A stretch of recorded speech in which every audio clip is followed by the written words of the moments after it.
സ്ത്രീത്വത്തെ അപമാനിച്ചുവെന്ന നടിയുടെ പരാതിയിൽ രാഹുൽ ഈശ്വറിനെതിരെ കേസ്. BNS 79, IT ആക്ട് 67 എന്നീ വകുപ്പ് ചുമത്തി എറണാകുളം സെൻട്രൽ പോലീസാണ് കേസെടുത്തത്. നടിയുടെ ആദ്യ പരാതിയിൽ രാഹുൽ ഈശ്വറിനെതിരെ കേസെടുത്തിരുന്നില്ല. നിതിൻ സേവ്യർ വിവരങ്ങൾ നൽകും. നിതിൻ, എന്തായിരുന്നു ഈ കേസ്? എന്ത് നടപടി ഉണ്ടാകും? സൈഫുദ്ദീൻ, നടി നൽകിയ പരാതിയിലാണ് ഇപ്പോൾ രാഹുൽ ഈശ്വറിനെതിരെ എറണാകുളം സെൻട്രൽ പോലീസ് കേസെടുത്തിരിക്കുന്നത്. ആദ്യം ഈ നടി തന്നെ സ്ത്രീത്വത്തെ അവമാനിക്കുന്നു എന്ന് ചൂണ്ടിക്കാട്ടി സെൻട്രൽ പോലീസിൽ ഈ രാഹുൽ ഈശ്വറിനെതിരെ പരാതി നൽകിയിരുന്നു. പക്ഷെ അന്ന് കേസ് എടുക്കേണ്ട എന്നായിരുന്നു പോലീസിന്റെ തീരുമാനം. രാഹുൽ ഈശ്വർ നടത്തിയ കമന്റ് സ്ത്രീത്വത്തെ അവമാനിക്കുന്ന തരത്തിൽ നിലനിൽക്കില്ല എന്നായിരുന്നു പോലീസിന്റെ അന്നത്തെ കണ്ടെത്തൽ. അതിന് പിന്നാലെയാണ് ഇന്ന് വീണ്ടും ഈ നടി പരാതി നൽകിയത്. ഈ തന്നെ അപമാനിക്കാനായി രാഹുൽ ഈശ്വർ നിരന്തരം ശ്രമിക്കുന്നു.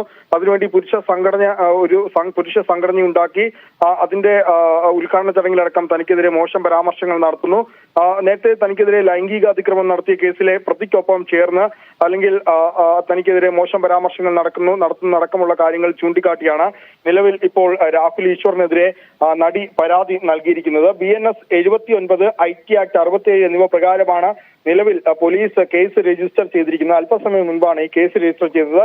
ഇതിൽ BNS 79 ബെയിലബിൾ ആണ്. പക്ഷേ IT ആക്ട് 67 ജാമ്യം കിട്ടാത്ത വകുപ്പാണ്. അതുകൊണ്ട് തന്നെ രാഹുൽ ഈശ്വറിനെ പോലീസ് വിളിച്ചു വരുത്തി ചോദ്യം ചെയ്യുകയും ആവശ്യമെങ്കിൽ അറസ്റ്റ് ചെയ്യുകയും ചെയ്യും. അറസ്റ്റ് ചെയ്താൽ മജിസ്ട്രേറ്റിന് മുമ്പിൽ ഹാജരാക്കും. മജിസ്ട്രേറ്റിന് മുമ്പിൽ ഹാജരാക്കിയാൽ ജാമ്യം കിട്ടാവുന്ന ഒരുപക്ഷെ മജിസ്ട്രേറ്റിന് ജാമ്യം നൽകാവുന്ന ഒരു വകുപ്പാണ്. പക്ഷേ എറണാകുളം സെൻട്രൽ പോലീസാണ് ഇപ്പോൾ നിലവിൽ കേസ് എടുത്തിരിക്കുന്നത്. ഏതായാലും നടിയുടെ ആദ്യ പരാതിയിൽ രാഹുൽ ഈശ്വറിനെതിരെ പോലീസ് കേസ് എടുത്തിരുന്നില്ല. പക്ഷേ ഇപ്പോൾ നടി വീണ്ടും നൽകിയ പരാതിയിൽ രാഹുൽ ഈശ്വറിനെതിരെ പോലീസ് കേസ് എടുത്തിരിക്കുകയാണ്. സൈഫുദ്ദീൻ. നിതിൻ സേവ്യറാണ് കൊച്ചിയിൽ നിന്ന് വിവരങ്ങൾ നൽകിയത്.